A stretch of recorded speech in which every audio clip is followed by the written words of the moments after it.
नामपल्ली अदालत ने आसिफ नगर पुलिस हदूद में जहेज हरासानी मामले में मुलविस मुलजिमीन को उम्र कैद की सजा सुनाते हुए 4,000 रुपये जुर्माना आयद किया है।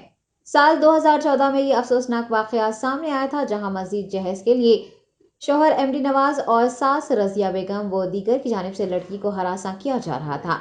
बताया गया है कि 2 लड़कियों की पैदाइश के बाद खातून को मजीद हरासानी का सामना था और फिर उसकी मौत वाक़ हो गई। अदालत ने 4 मुलजिमीन बशमूल सास, खुसर, शोहर व दीगर को उम्र कैद की सजा दी है और 4,000 रुपये जुर्माना आयद किया है। DCP west zone Joel Davies ने मुजरिमों को उनके अंजाम तक पहुंचाने वाली टीम की भरपूर सिताइश की है। डाउरी डेथ केस था, 2014 का केस है। इसमें 4 अक्यूज को लाइफ इम्प्रिजनमेंट मिले 4th AMSJ कोर्ट में।